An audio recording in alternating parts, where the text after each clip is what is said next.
Hi there everybody, welcome to New RPG News. This is David, and I am starting off with some good news. Last week I told you I was down with COVID. Guess what? I'm COVID negative! Woohoo! So we're going to start off with some good news here, and news in RPGs. Lots and lots of stuff to talk about today, from Pokemon to maybe a tentative Tales title, to a Final Fantasy Crystal Chronicles game coming out, to some Final Fantasy news as always, and then some kind of odd merchandise from Konami, but we'll get into all of it. But we're going to start here with Pokemon, admitting that there are more and more conversations about slowing down their releases. Pokemon puts out a lot of games. They put out a ton of games, actually.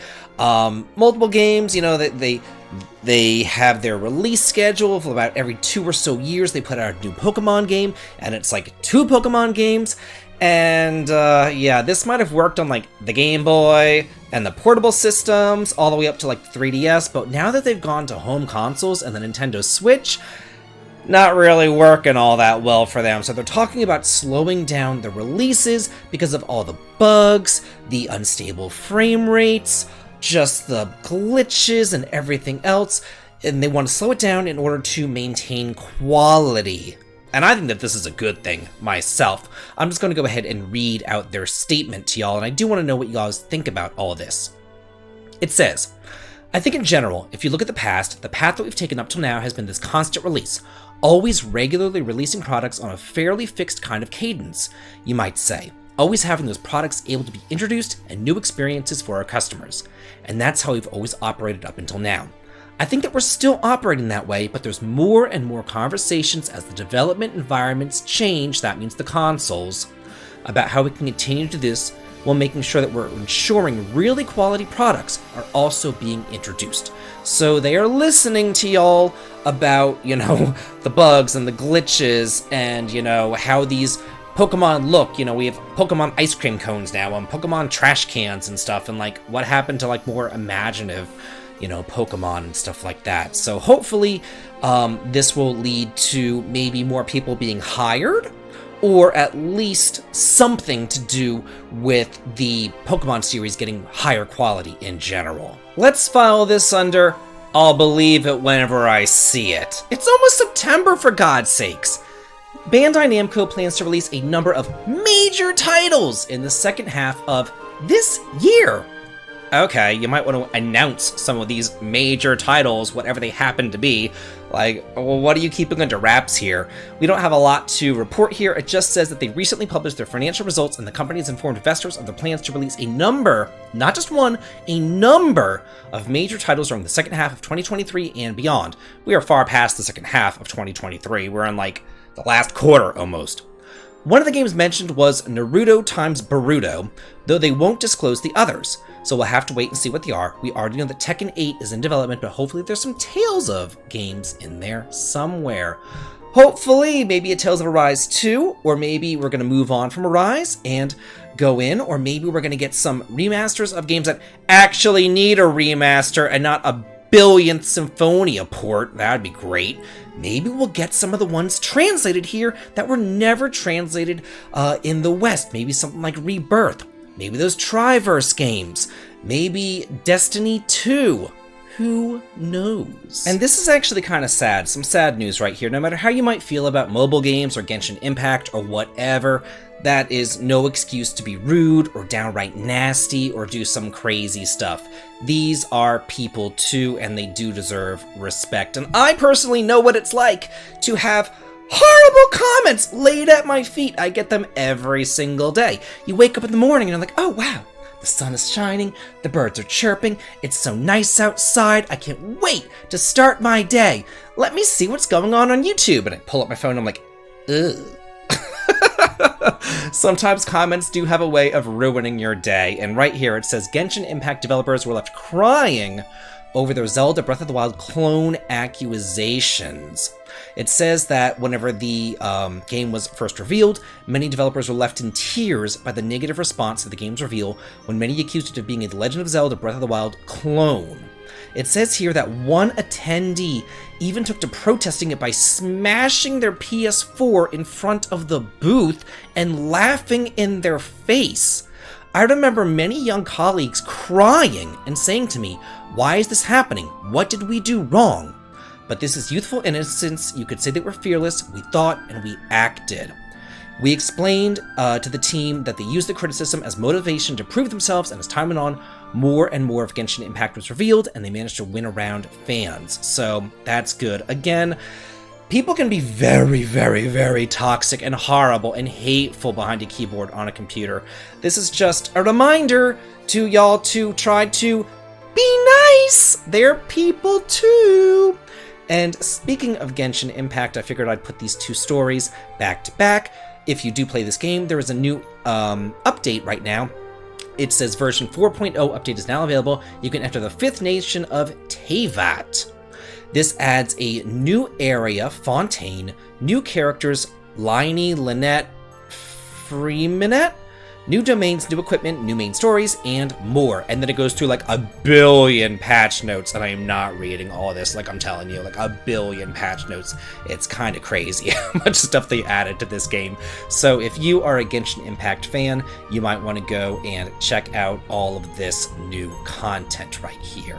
We have a new trailer for Ys 10 Nordics. This is the Action Introduction trailer. It's a video overview of the cross-action and mana action systems, and it talks about the solo mode and the dual mode. It says that during solo mode, you can control either Adol or Karja during battle, and you can automatically evade while using dash moves to keep your enemies guessing. In dual mode, you can control both Adol and Karja at the same time, and use Just Guard and Revenge to gain the upper hand in battle. Then there's the mana actions. You can highlight the attack. It occurs automatically whenever you evade or use Just Guard against a specific enemy, and you attack with a flashy effect. You can use mana strings to, like, I don't know, shoot off like Spider-Man and like swing off to like a faraway place. Reminds me of like the gifts in Ys 9. You can also move objects and flip switches in dungeons. It says you can glide across the ground on your Grimble board, cross perilous terrain at exhilarating speeds. That's like Tales of Berseria, where you use that geoboard and you like skated around, although that thing had horrible controls. Hopefully this thing has better controls than what they did in Berseria.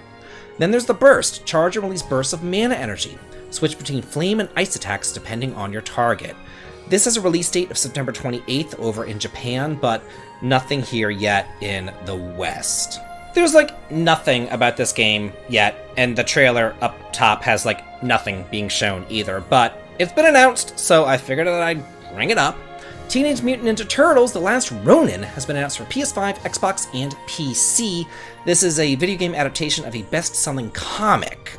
I don't read TMNT comics or anything. All I know about Teenage Mutant Ninja Turtles is what I watched in the cartoons from the 80s. Like, that's it. That's all I really know. I remember that there was a movie that came out in the 90s, and I went and I watched that with my brother, and it had like, I don't know, like the way that the turtles were dressed or something, like they looked too hyper realistic. It just, I don't know, it was really weird. I didn't like it. I didn't like it at all.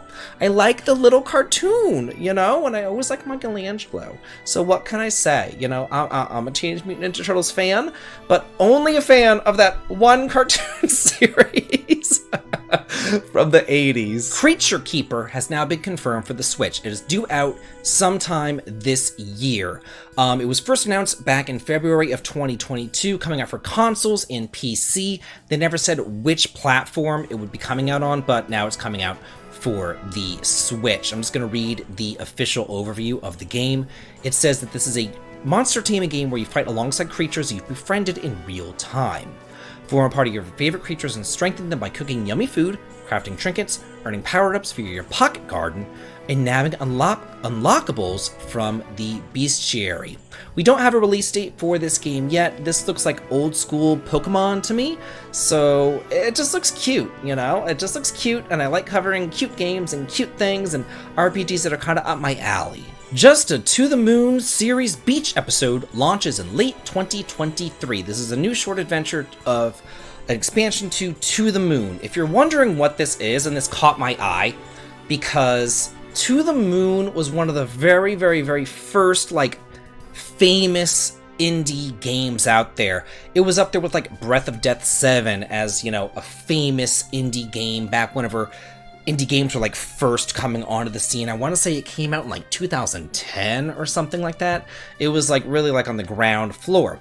And I remember playing Breath of Death 7 and being like, oh, this is really cool. I'm going to try this To the Moon thing that everybody's talking about, too. And then I started playing it, and I'm like, oh, it's a visual novel. Ugh. So I obviously paid for about 10 minutes, and I was like, no, this isn't for me, and I moved on.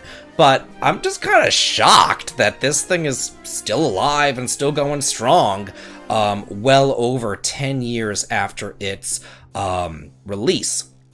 So it says here, it says, get ready for a new short adventure as the Sig Court Group takes off for an all-expenses paid vacation at the Golden Lobster Hotel and Resort.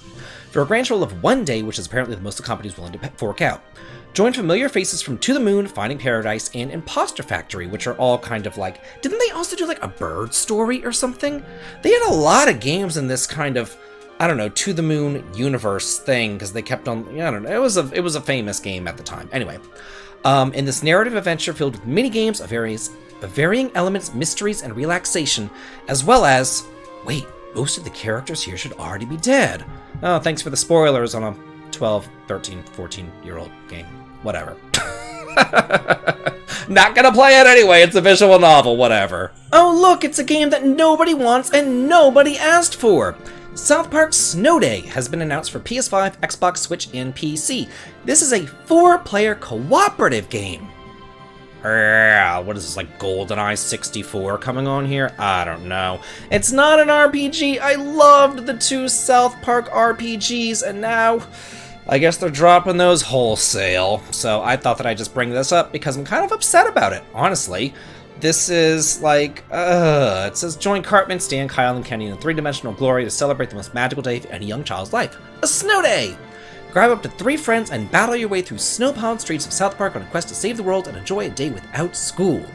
But it's not an RPG! What are you doing here? This is like some sort of cheap cash grab. Like, I saw this announcement and I'm like, oh, this is great! Oh my gosh, I can't wait! Oh, this is gonna be great! We're gonna get, you know, another, you know, South Park RPG, and then I read it and I'm like, oh, great. Konami has announced Suikoden 2 merchandise for pre-order, with 3 watches and 3 bags.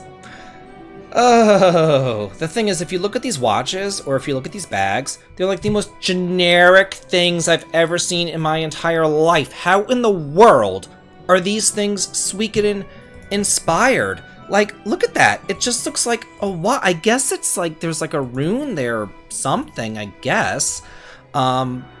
But like, it's like, you'd really have to like examine this to really see that it was Suikoden inspired. Like, they just look, I don't know, they look like any kind of sleek, modern, generic bag that you'd ever find anywhere. Like, they don't look special to me. And especially, go ahead and expand, but especially because of how expensive they are. Like, the watches are, oh gosh. Oh, why do they have them discombobulated? Oh, they're expensive. I'm just going to say that. Most of 190, 180, 150 is the cheapest one for the Joey model bag or the Luke model bag. Everything else is like really expensive. So yeah, they're going to release these things that just look so plain Jane, but are they going to give us a release date on Suikoden 1 and 2? No, that's far too much to ask. The creator of Final Fantasy himself, Hironobu Sakaguchi, has chimed in on the whole, is Final Fantasy 16 an actual Final Fantasy game debate? And he says, yes, indeed it is. He put out a very, very, very short tweet, and basically he said, I have played Final Fantasy 16 to the end. It was the ultimate fantasy, a true Final Fantasy. So that's what he kind of has to say about it. Honestly, I think it's kind of a weird debate to say that 16 isn't a Final Fantasy whenever it was created by a Final Fantasy team who created 14, which is, you know, known as one of the best Final Fantasies out there. Everybody goes on about it. So then, you know, it's made by Square Enix and they titled it Final Fantasy, but people still want to say it's not a Final Fantasy. It's just strange, weird thing to me, semantics, I suppose. But apparently the creator himself really, really, really liked it. And now for kind of a strange comment here that is kind of blowing up the internet, and I want to give my own kind of take on it right now. Yoshi-P basically said that he wishes that there was only one console. Now, you have to keep in mind that whenever he said this, he was kind of like joking around, they were drinking, they were having fun, and all of this kind of stuff. And he said, "Game platforms, I probably shouldn't say this, but I wish there was only one. It would be better for both the developers and the players." So, I mean, obviously competition is good for everybody involved. You don't want various corporations to come out with really bad anti-consumer moves like Xbox tried to do.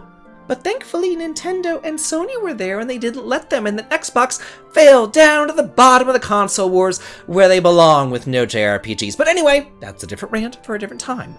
I think what Yoshi-P really is trying to say here, if you go back in time, because he's actually right around my age. I think he's like 5 years older than me, so anyway. Back in the day, on the NES, there was there was the NES and there was the Sega Master System. And all the RPGs came out for the NES. A couple came out for the Sega, Phantasy Star or whatever. But Final Fantasy only came out for the NES. Then moving on to the SNES era. Well, where did all the Final Fantasy games come out on? Did they come out on the Sega and the SNES? No! Square Enix was able to dedicate all of their resources to perfecting their games for just the SNES. Moving right along, it was N64 versus the PlayStation. N64 had nothing. It bombed. Good, it sucked. The PlayStation had tons of RPGs. It was an RPG lover's paradise. And guess where Square Enix released their games? All on one console. All on the PlayStation, and again, they were able to really perfect it and come out with some great games. Then moving on to the next console generation. Where did Square Enix release all of their games? Oh, only on the PS2. They stayed there on the PS2. They released all their games there, and they came out with some great ones. But then multi-platforming came around, and the HD twins came out with the Xbox 360 and the PlayStation 3. And then that's when Square Enix was like, oh, maybe we should, come out for both of the consoles. And their quality took a nosedive with the 13 trilogy. We all know that. Same thing happened with the PS4. Oh, well, we need to put Final Fantasy 15 on the PS4. We need to put it on the Xbox. We need to put it on the PC. We need to put it everywhere. How is Final Fantasy 15's quality? Not so hot. Then moving on now to the PS5. We've got 16 out there, and you gotta have it on the Sony, you gotta have it on the PC, you gotta have it over on the Xbox. This is what he's kind of going for. I think that this is what he's trying to say, is that he was able to better focus on the game and perfect his games for one system. I hope that that's what he's getting at here. That is at least my take on it, is that he's just saying it was better whenever Square Enix focused on one console and was able to focus on perfecting their one product. And now for our final story of the day, a release announcement. Kind of. Square Enix will release another Final Fantasy Crystal Chronicles one day, the producer says. So I'm just going to go ahead and read his quote. It says, "I feel regret for not being able to satisfy the fans who've been holding out hope for an all-new Final Fantasy Crystal Chronicles game. While there is so much I'd like to do, I can't find time to do it all. I know that the characters deserve to shine again, yet I've been unable to provide them with another adventure. They are eager to set out and discover the true meaning of the Crystal's blessing, and much like those of us who were cooped up at home for the past few years, they could only gaze up at the skies above their respective towns day after day. But new trials do await them, ones for which they will grow stronger. Please trust that one day a brand new chapter will be added to their adventure." Again though, this is far from an official announcement, and there likely isn't even a game in development currently. But he certainly suggests that Square Enix will create a follow-up eventually. Here's the thing though, here's the deal, here's the elephant in the room, and I'm just gonna come out and say it, because, who am I but someone to express my opinions? I don't really hold them back. They are what they are. Here we go. brace yourselves. I have yet to actually play a good Crystal Chronicles game. Every single time that I play a Crystal Chronicles game, I am sorely disappointed. Every single one of them pretty much sucks. So I kind of don't blame Square Enix for abandoning them because they're just not that good. They're just not that good. They're so weird. They're multiplayer. You have to, like, have somebody else hold the freaking crystal around. They port them to a mobile phone, and then they port the mobile phone one to a console, and it looks like absolute dog shit. And, like, what are they doing with this series? What are they doing? Like, if you're gonna release a Final Fantasy branded game, make it good. Please, that's all I ask of you. Make it good. So hopefully, like, Square Enix might be like, yeah, we will let you release one, but you better do it right. So, who knows? So I do want to know, what do y'all feel about all of this news, especially this news right here, the Pokemon news, the news about making, you know, commenters making the developers of Genshin Impact cry. That's kind of crappy. What do you guys feel about all this news? Please do let me know in the comments, and as always, have a good day.